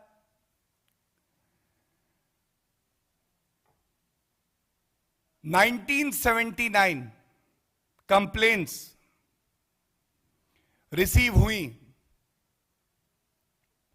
मानवाधिकार आयोग को। 15,000 हमारे भाई बहन ऐसे हैं पश्चिम बंगाल में जो प्रताड़ित किए गए। 15,000। और बड़े भारी मन से, बहुत दुख से आपके समक्ष ये बात रख रहा हूं। सोचिए क्या गुंडा राज है, कानून व्यवस्था ध्वस्त हो रखी है कि करीब करीब 8,000 ऐसे लोग जिन्होंने हिंसा करी, दुराचार की, जिन्होंने हत्या की, उनके खिलाफ कोई कार्रवाई ही नहीं हुई। मतलब कानून का पहिया जो चलता है वो एफआईआर होने के बाद चलता है। पहिया चलने की बात तो छोड़ दीजिए, एफआईआर नहीं रजिस्टर हुई। और ये जो करीब 8,000 ऐसे दुष्कर्मी हैं, इनमें केवल 3%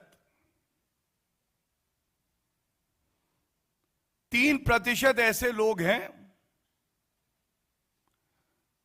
जिनके ऊपर कुछ शुरुआती पूछताछ करके मामले को रफा दफा कर दिया गया।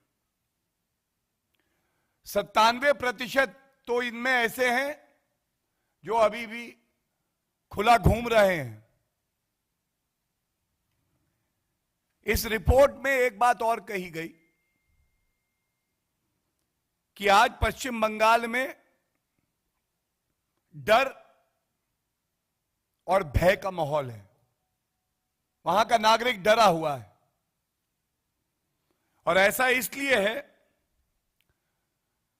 क्योंकि जो लोग कानून तोड़ रहे हैं वो टीएमसी से संबंध रखते हैं, ऐसा प्रतीत होता है रिपोर्ट देख के।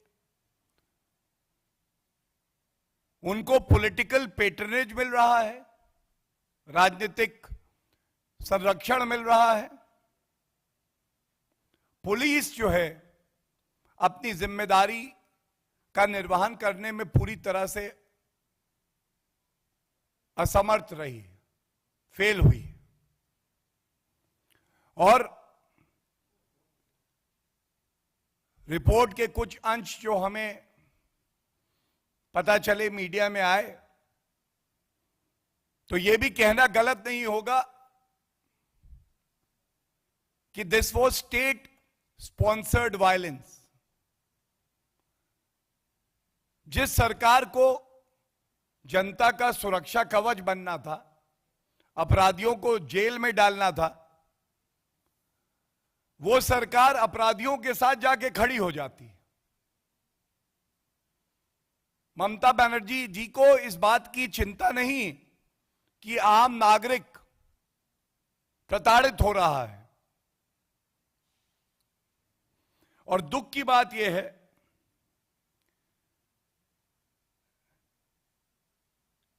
कि करीब ये जो 1980 शिकायतें थी, इन पे भी जो डीजीपी हैं पश्चिम बंगाल के, उन्होंने त्वरित कार्रवाई कानून संगत तरीके से नहीं करी।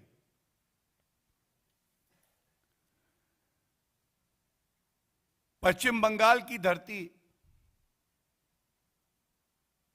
कवि गुरु श्रद्धेय रविन्द्रनाथ टैगोर जी की धरती है। उनकी पंक्तियां हैं,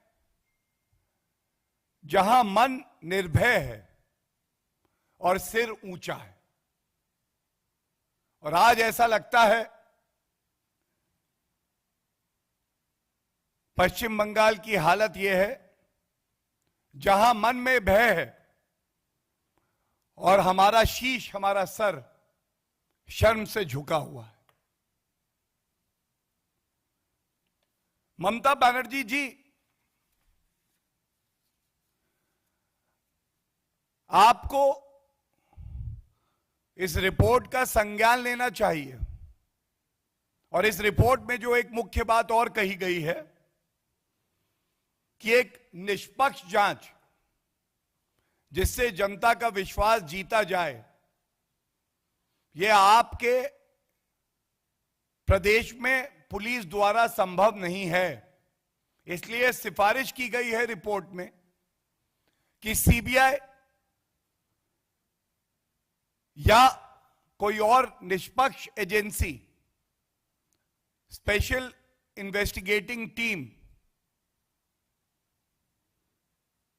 गठित की जाए और ये न्यायालय द्वारा मॉनिटर्ड हो, सच सामने आए, आरोपी दोषी जेल जाएं, जनता का विश्वास पुनः जीता जाए। और हम ये जो रिपोर्ट है जिसके अंश मैं आपके समक्ष रख रहा हूं, इसका स्वागत करते हैं, क्योंकि इसके जो और मुख्य बिंदु हैं, यही बात भारतीय जनता पार्टी के राष्ट्रीय अध्यक्ष जेपी नड्डा जी ने भी पश्चिम बंगाल जाके कही थी कि भारतीय जनता पार्टी का जो वर्कर है, जिसने बड़ी कर्मठता से, ईमानदारी से पार्टी को मजबूती दी है, उसके साथ भारतीय जनता पार्टी का हर एक लीडर, हर एक कार्यकर्ता उसके परिवार के साथ खड़ा रह गया।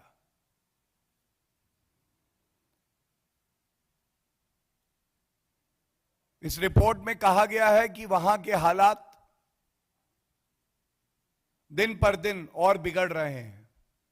जल्द से जल्द ये सीबीआई या एसआईटी का गठन होना चाहिए और बिल्कुल उचित होगा, न्यायसंगत होगा कि जब मामले की विवेचना हो जाए उसके बाद जो ट्रायल हो वो भी फास्ट ट्रैक पे हो। ये सिफारिश इस रिपोर्ट में भी है और इसका समर्थन हम लोग भी करते हैं। ये रिपोर्ट ये भी कहती है कि प्रोसिक्यूट करने के लिए पब्लिक प्रोसिक्यूटर्स की एक स्पेशल टीम बनाई जाए जो कि पश्चिम बंगाल की सरकार के दबाव में कार्य ना करे। और एक स्वाभाविक चिंता का भाव भी है। जिन बहनों के साथ दुष्कर्म किया उनको जान से मारने की धमकी आती है, उनके परिवार वालों को डराया धमकाया जाता है, तो क्यों नहीं ऐसे जो गवाह हैं, जो महिला हैं, और अगर हत्या जैसा संगीन अपराध हुआ है तो जो विटनेसेस हैं उनको सुरक्षा भी दी जाए और यह भी सुनिश्चित किया जाए कि बिना डर के ये सभी विटनेसेस अपनी बात न्यायालय के समक्ष रख सकें। जो पीड़ित बहनें हैं, परिवार हैं, उनको हर संभव मदद मिले, आर्थिक भी, और उनके साथ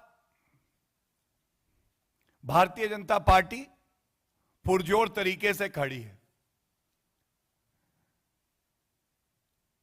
हत्या, दुराचार, लूट, आगजनी किस तरह से जिन नागरिकों ने टीएमसी के लिए वोट नहीं किया उनको चुन चुन के प्रताड़ित किया गया। तो यह रिपोर्ट में भी कहा गया है कि अगर किसी की संपत्ति नष्ट हुई है तो उसको मुआवजा मिलना चाहिए।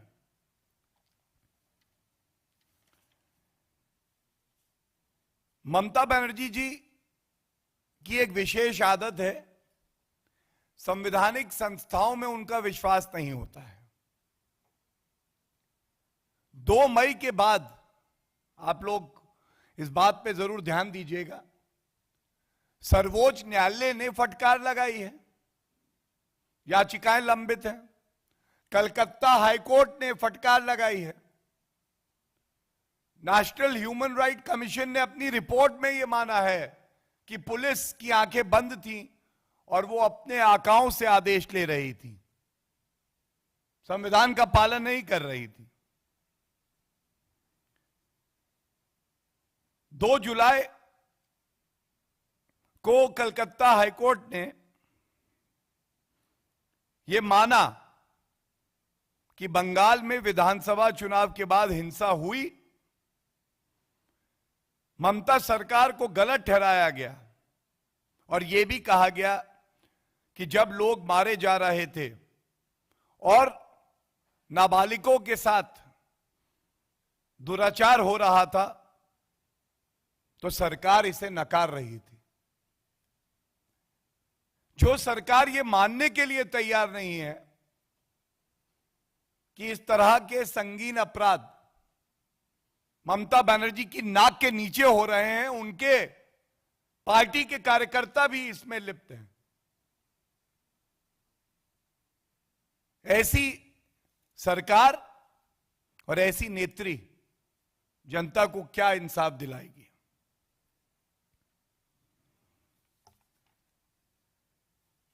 बहुत भारी मन से सिर्फ इतना ही कहेंगे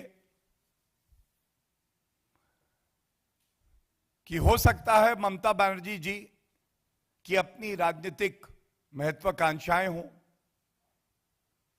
वो हमारे पार्टी के जो वरिष्ठ लीडर हैं उनसे नफरत करती हों, हमारे कार्यकर्ता उनको नहीं भाते हों, जय श्री राम का नारा भी लगे तो आपको नफरत है।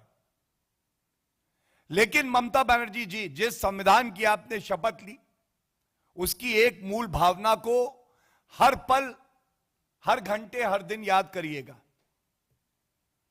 जब आप मुख्यमंत्री हैं तो आपकी जिम्मेदारी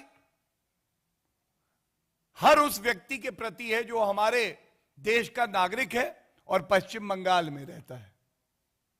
उसने किसके लिए वोट किया, उसकी विचारधारा क्या है, इससे कोई फर्क नहीं पड़ता है। और जिस तरह से आज पश्चिम बंगाल में अराजकता का राज है, कानून व्यवस्था ध्वस्त है,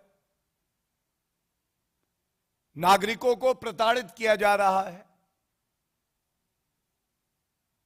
गुंडों का राज है, यह मन को विचलित कर देता है। और भारतीय जनता पार्टी का यह कर्तव्य है, पश्चिम बंगाल की जनता ने हमें वहां विपक्ष की एक अहम भूमिका दी है। हर क्षण, हर पल, हर सांस में समर्पित रहेंगे, पश्चिम बंगाल की जनता की सेवा करते रहेंगे और ममता बनर्जी जी आपको आईना बार बार दिखाएंगे। अगर आईने में अपनी सरकार की सूरत ठीक ना लगे तो यह समझ लीजिएगा कि सुधार लाने की आवश्यकता है। और वो दिन भी आएगा, न्यायालय अपना काम कर रहे हैं। भारतीय जनता पार्टी ने हमेशा संवैधानिक संस्थाओं का, कानूनी संस्थाओं का सम्मान किया है। लेकिन एक के बाद एक के बाद एक के बाद जब supreme court, high court, national human right commission, national commission for women सब कहने लगे कि बंगाल में मानव अधिकारों का हनन हो रहा है, तो यह बहुत बड़ी चिंता की बात है। धन्यवाद।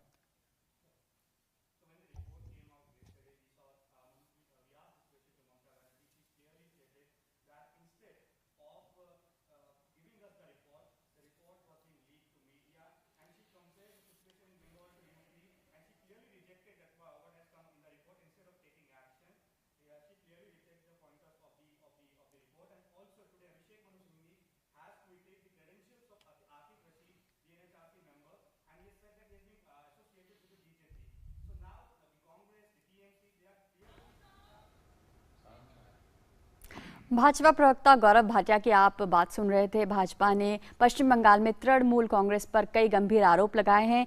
एक राष्ट्रीय मानवाधिकार रिपोर्ट का उन्होंने जिक्र किया और कहा कि वहां पर 1500 शिकायतें दर्ज की गई हैं, जिनमें टीएमसी के कार्यकर्ता भी शामिल हैं, जिन्होंने महिलाओं और अन्य लोगों के साथ दुर्व्यवहार किया है, लूटपाट की है, खासकर उन लोगों के साथ जिन्होंने टीएमसी के पक्ष में वोट नहीं किया था। भाजपा ने आरोप लगाया है कि चुनावों के बाद राज्य में हिंसा की घटनाएं बढ़ी हैं और पुलिस भी व्यक्ति विशेष की सेवा कर रही है। तो ये तमाम जानकारी और तमाम आरोप इस प्रेस कॉन्फ्रेंस में लगाए गए।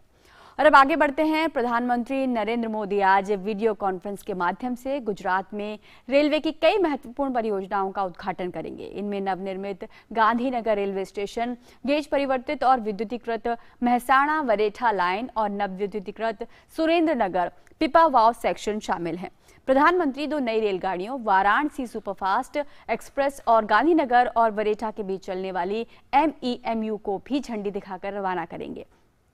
प्रधानमंत्री गुजरात में कुल 7 प्रोजेक्ट लोगों को समर्पित करेंगे। शुक्रवार को प्रधानमंत्री नरेंद्र मोदी अपने गृह राज्य गुजरात के लोगों के लिए सौगातों की बरसात करेंगे। पीएम मोदी वीडियो कॉन्फ्रेंसिंग के माध्यम से गुजरात में रेलवे की कई प्रमुख परियोजनाओं का उद्घाटन करेंगे और कई परियोजनाएं राष्ट्र को समर्पित करेंगे। इन सब में सबसे अहम है नया गांधीनगर रेलवे स्टेशन। अत्याधुनिक सुविधाओं से लैस गुजरात के नए गांधीनगर रेलवे स्टेशन को पीएम मोदी राष्ट्र को समर्पित करेंगे। जिस भव्य और अलौकिक गांधीनगर रेलवे स्टेशन के नए स्वरूप को प्रधानमंत्री राष्ट्र को समर्पित करेंगे, वो महज अपनी भव्यता और खूबसूरती के लिए ही नहीं, बल्कि एक ही छतरी के नीचे मुसाफिरों को नई तकनीक के सहारे अत्याधुनिक सुविधाएं मुहैया कराने के लिए भी जाना जाएगा। नीचे पटरी और ऊपर भव्य इमारत देश ही नहीं, दुनिया भर के सैलानियों के लिए आकर्षण का केंद्र बनेगा। रेलवे स्टेशन शहर की सबसे ऊंची इमारत है, जहां से गांधीनगर का दीदार करना एक शानदार अनुभव होगा। जो इसमें अपग्रेडेड फैसिलिटी स्टेशन पे हैं, वो क्वालिटी सर्विस हम विजिटर्स को देंगे, जो कि कॉन्फ्रेंस, एग्जीबिशंस और अदर इवेंट जो अटेंड करने के लिए गांधीनगर आ रहे हैं, जैसे कि महात्मा मंदिर के कन्वेंशन और एग्जीबिशन सेंटर्स हैं, उनमें जो भी हमारे एग्जीबिशंस और कॉन्फ्रेंसेस होंगे, उनमें बेटर फैसिलिटी प्रोवाइड करने के लिए, रेजिडेंशियल फैसिलिटी प्रोवाइड करने के लिए, व्यापारिक समुदाय के लोगों के लिए भी, हर किस्म के लोगों के लिए इसमें सुविधा है। गांधीनगर रेलवे स्टेशन का अपग्रेडेशन 71 करोड़ रुपए की लागत से किया गया है। स्टेशन को आधुनिक हवाई अड्डों के समान विश्व स्तरीय सुविधाएं उपलब्ध कराई गई हैं। इस स्टेशन पर एक विशेष ticket booking counter, ramp, lift, समर्पित पार्किंग स्थान आदि प्रदान करके इसे दिव्यांग अनुकूल स्टेशन बनाने के लिए विशेष ध्यान रखा गया है। पूरी इमारत का डिजाइन हरित बिल्डिंग रेटिंग सुविधाओं के साथ तैयार किया गया है। अत्याधुनिक एक्सटीरियर फ्रंट में 32 थीम वाली रोजमर्रा की थीम आधारित लाइटिंग होगी।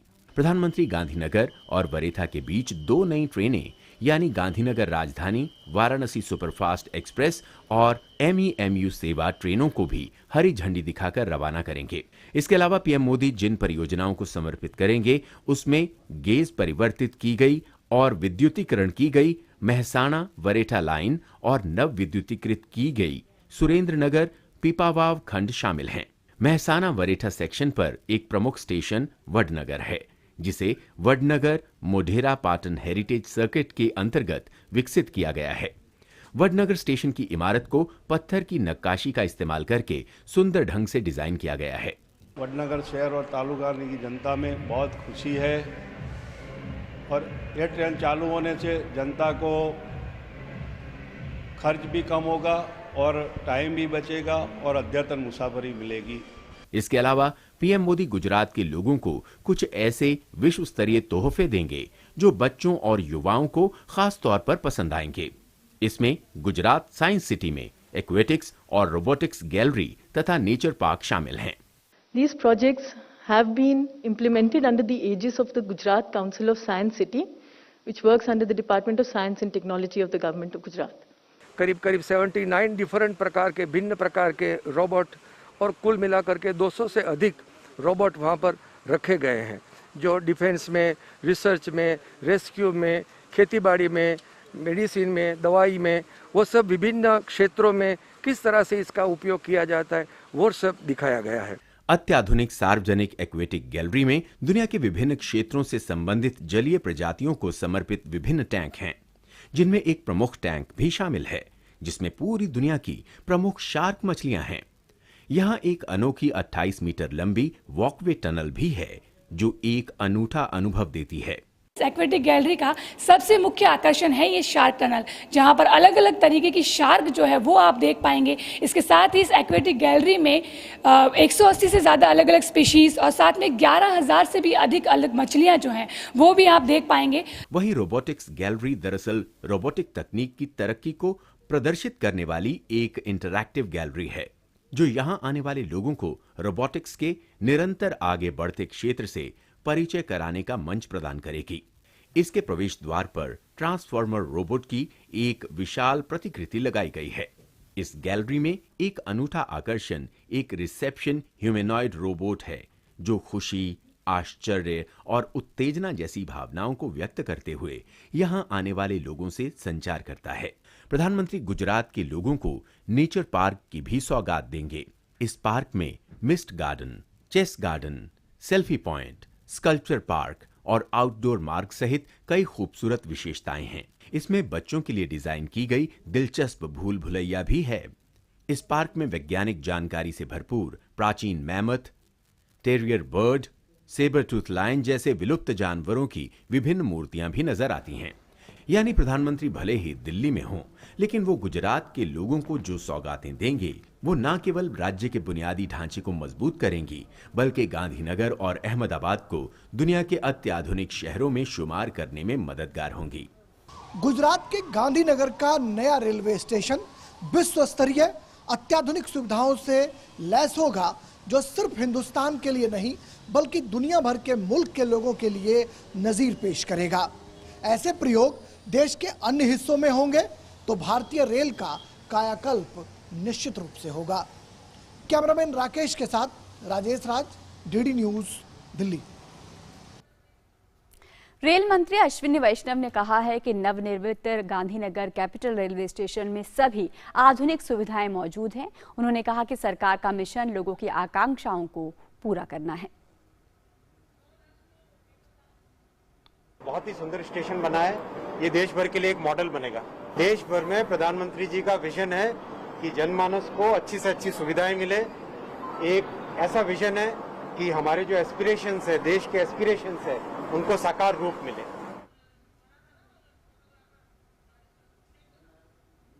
डीडी न्यूज संवाददाता निशित जोशी ने रेलवे के प्रवक्ता डीजे नारायण से खास बातचीत की। उन्होंने कहा कि गांधीनगर कैपिटल रेलवे स्टेशन आधुनिक सुविधाओं से लैस है जिसमें यात्रियों की सुविधाओं का खास ध्यान रखा गया है।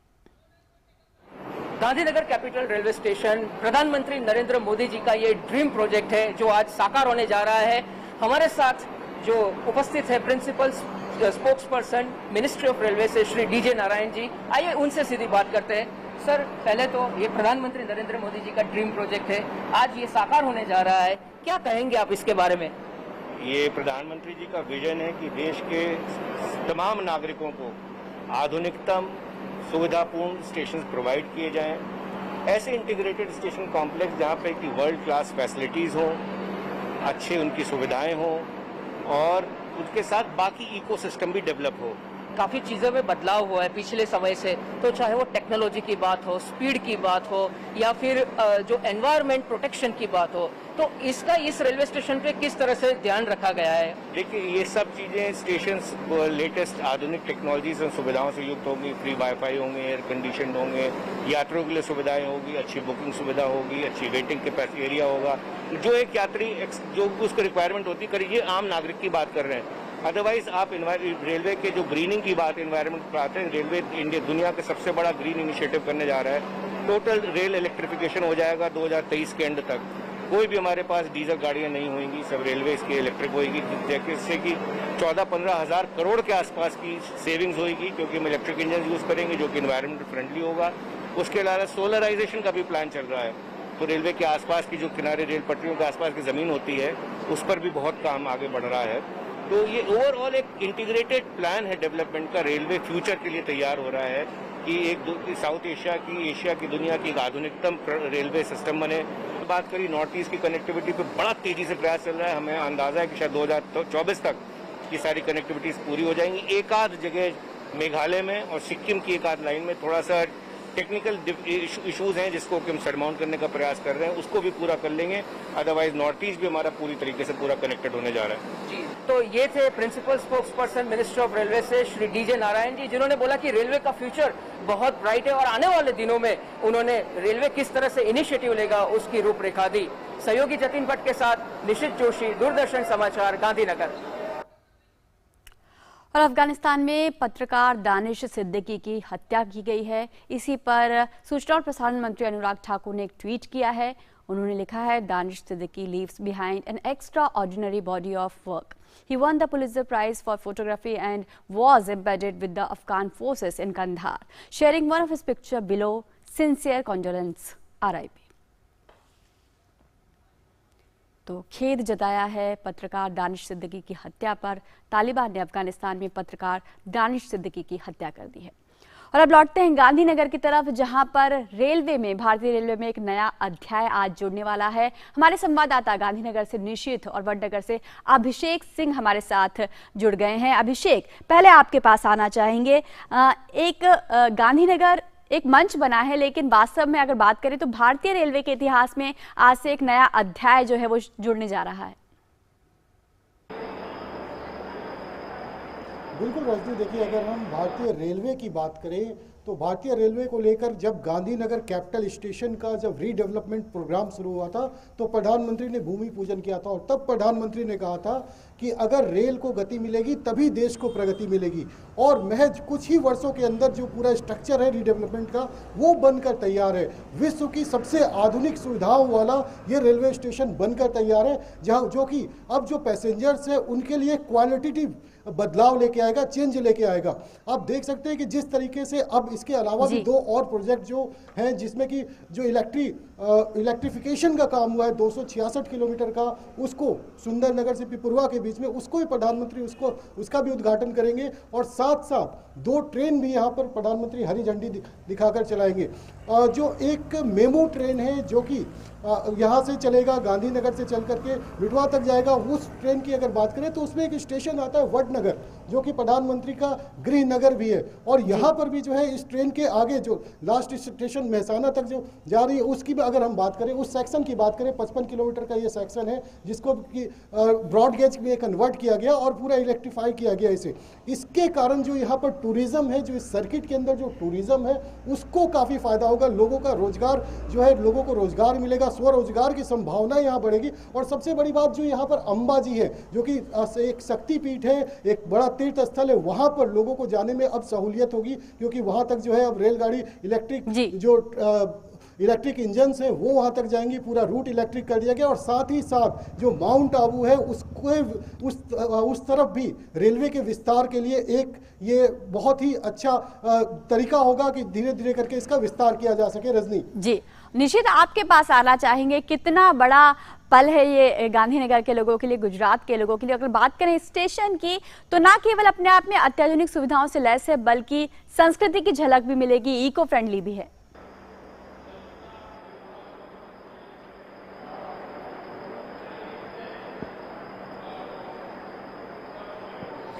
रजनी, बिल्कुल आपने सही कहा। आपकी बात करने से पहले मैं थोड़ा पीछे जाऊंगा। जब प्रधानमंत्री नरेंद्र मोदी जी ने इस रेलवे स्टेशन का शिलान्यास किया था तब उन्होंने बहुत अच्छी बात की थी। उन्होंने कहा था कि जो जन सामान्य रेलवे जो है वो जन सामान्य से जुड़ी हुई व्यवस्था है और जन सामान्य को क्वालिटेटिव लाइफ मिले, उनको क्वालिटेटिव सुविधा मिले, वो बहुत आवश्यक है। तो आज जो प्रधानमंत्री नरेंद्र मोदी जी का जो ड्रीम प्रोजेक्ट है वो साकार होने जा रहा है। मैं आपको बताऊं कि ये जो कैपिटल रेलवे स्टेशन है, यहाँ पे एक समय था ये बहुत छोटा रेलवे स्टेशन था, सिर्फ एक गाड़ी अहमदाबाद से गांधीनगर आती थी, लेकिन आज वो रीडेवलप हुआ है और बहुत अच्छी तरीके से एयरपोर्ट जो आप देखते हो सामान्य तौर पे, जो एयरपोर्ट में जिस प्रकार की सुविधाएं रहती है उसी प्रकार की सुविधाएं यहाँ पे रहेगी। आपको एक बात बताऊं, जब प्रधानमंत्री नरेंद्र मोदी जी गुजरात के मुख्यमंत्री थे तब उनके ही नेतृत्व में महात्मा मंदिर कन्वेंशन सेंटर का निर्माण हुआ था। मैं अपने कैमरामैन को रिक्वेस्ट करूंगा कि वो जो पीछे एंट्रेंस गेट है उसके सामने एक डांडी कुटीर है उसके बारे में बताए। पहले ये जो डांडी कुटीर है उसके आगे महात्मा मंदिर है, उसके आगे विधानसभा और ये रेलवे स्टेशन की इमारत, तो एक ही श्रृंखला में ये पूरा इंफ्रास्ट्रक्चर डेवलप किया गया है। अभी हम बात करते हैं जो एंट्री गेट है, तो कोई भी पैसेंजर आएगा तो वो पैसेंजर सीधा यहाँ पे उसको ड्रॉप होना पड़ेगा। वहां से सीधा आते ही यहाँ पे टिकट काउंटर है, वो टिकट काउंटर पे जाएंगे। टिकट काउंटर 8 काउंटर्स लगे हुए हैं, वहां पे टिकट्स परचेस करके फिर उनको जो सिक्योरिटी चेक इन है वहां से गुजरना पड़ेगा। जो आप देख सकते हैं जो सिक्योरिटी चेक बॉक्स वहां पे लगाया हुआ है, उसके बाद उनका जो लगेज जो है वो स्कैन करवाना पड़ेगा। यहाँ पे मेटल डिटेक्टर आपको दिख रहा है, मेटल डिटेक्टर वहां से सिक्योरिटी चेक होके फिर आप एंट्री ले पाओगे। अभी हम बात करते हैं आर्ट गैलरी की, जो आपने बताया। आर्ट गैलरी की बात करें तो आप यहाँ पे देख सकते हो कि जो गुजरात के जो शिल्प और स्थापत्य है, जैसे कि अडालज की स्टेपवेल है, सीदी सैयद की जाली है, गांधी आश्रम है, कीर्ति तोरण है, तो ऐसे और कच्छ की जो संस्कृति है उसकी भी एक झलक यहाँ पे दिखाने का प्रयास किया गया है। तो ऐसे कई चीजें यहाँ पे संजोदी गई है। और उसके अलावा जो बात करें कि यहाँ पे कई अत्याधुनिक सुविधाएं जैसे कि बेबी फीडिंग रूम है, प्रेयर रूम है, उसकी भी वेटिंग रूम, जैसे 300 से अधिक लोग यहाँ पे प्रतीक्षा खंड में बैठ सकते हैं। तो अत्याधुनिक सुविधाओं से सज्ज जो एयरपोर्ट पे जैसी सुविधाएं होती है, ऐसी ही सुविधा आपको इस गांधीनगर की कैपिटल रेलवे स्टेशन पे मिलेगी। रजनी जी, तो एक तरीके से आधुनिक भारत का चेहरा बनकर उभरेगा ये रेलवे स्टेशन, जहाँ पर तकनीक भी होगी, सुविधाएं भी होंगी, लेकिन परंपरा और संस्कृति भी होगी। बहुत बहुत शुक्रिया अभिषेक आपका और निश्चित आपका हमारे साथ जुड़ने के लिए। और मिड डे प्राइम में यहाँ रुक रहे हैं एक छोटे से ब्रेक के लिए। आप देखते रहिए डीडी न्यूज।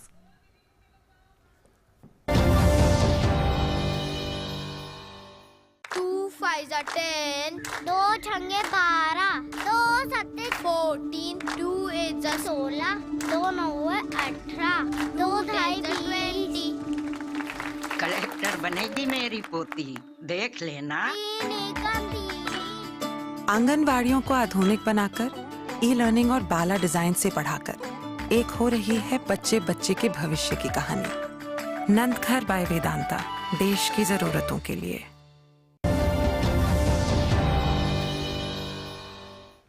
ब्रेक के बाद मिड डे प्राइम में आपका स्वागत है और अब बात करते हैं ताजा खबर की।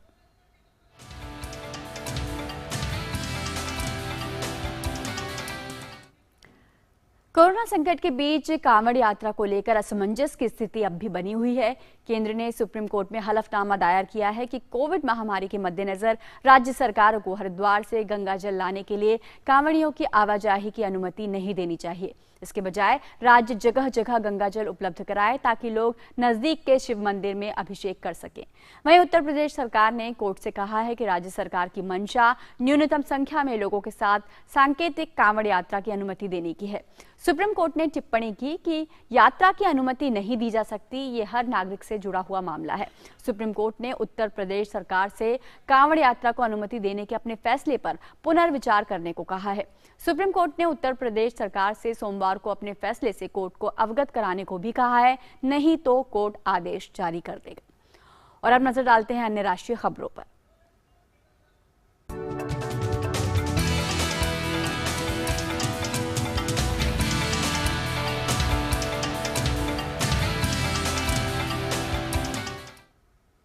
भाजपा अध्यक्ष जेपी नड्डा ने आज यूपी सरकार की तारीफ करते हुए कहा है कि पीएम मोदी के नेतृत्व में देश और राज्य सरकार विकास कर रही है, जबकि इससे पहले यूपी में केवल और केवल तुष्टीकरण की राजनीति ही होती थी, जिसमें सत्ता का दुरुपयोग और भाई भतीजावाद का बोलबाला था। पार्टी अध्यक्ष ने उत्तर प्रदेश कार्य समिति की बैठक को वीडियो कॉन्फ्रेंसिंग के माध्यम से संबोधित करते हुए ये बात कही।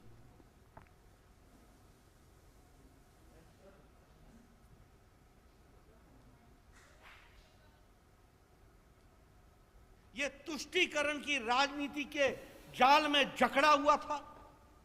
यही उत्तर प्रदेश अगर हम याद करेंगे तो जातीय आधार पर सत्ता को लेकर और सत्ता का दुरुपयोग करके किसी समाज के वर्ग को साथ देना और किसी समाज के वर्ग को प्रताड़ित करना, यह उत्तर प्रदेश का ऑर्डर ऑफ द डे हो चुका था।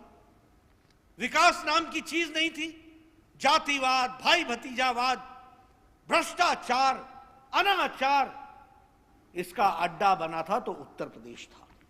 और आज जब हम बात करते हैं तो हम ये गौरव के साथ कह सकते हैं कि Uttar Pradesh in the last 4 years has become a state, पिछले 4 साल में ये एक ऐसा प्रदेश बन गया है जो one of the leading states of the country बनकर के खड़ा हुआ है। इस बात को हमको समझना चाहिए।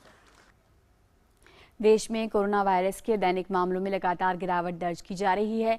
स्वास्थ्य और परिवार कल्याण मंत्रालय के अनुसार देश भर में पिछले 24 घंटों में 38,949 नए मामले दर्ज किए गए। वहीं पिछले 24 घंटों में 40,026 मरीज उपचार कराकर स्वस्थ हो चुके हैं। देश भर में अब तक 3,01,83,876 लोग ठीक हो चुके हैं और रिकवरी रेट बढ़कर 97.28% हो गई है। सक्रिय मामलों की संख्या 4,30,422 है। साप्ताहिक पॉजिटिविटी रेट वर्तमान में 2.14% है और दैनिक पॉजिटिविटी रेट 1.99% है, जो कि लगातार 25 दिन से 3% से कम बनी हुई है। भारत कोविड-19 के खिलाफ लड़ाई को मजबूत करने के लिए दुनिया का सबसे बड़ा टीकाकरण अभियान चला रहा है। देश में राष्ट्रव्यापी टीकाकरण अभियान के तहत 39,53,00,000 से अधिक कोविड टीके लगाए जा चुके हैं। वहीं पिछले 24 घंटों में 38,78,000 से ज्यादा टीके लगाए गए। कोरोना के खिलाफ टीकाकरण अभियान में भारत तेजी से आगे बढ़ रहा है। श्रीनगर के आलमदार कॉलोनी में सुरक्षाकर्मियों और आतंकियों के बीच मुठभेड़ जारी है। मुठभेड़ में सेना को सफलता भी मिली है। जम्मू कश्मीर पुलिस के अनुसार 2 लश्कर आतंकवादी मारे गए हैं। सीआरपीएफ और पुलिस ने पूरे इलाके को घेर लिया है। और मध्य प्रदेश के विदिशा जिले में गंज बासोदा इलाके में कुआं धंस जाने के कारण कम से कम 20 लोग उसमें गिर गए।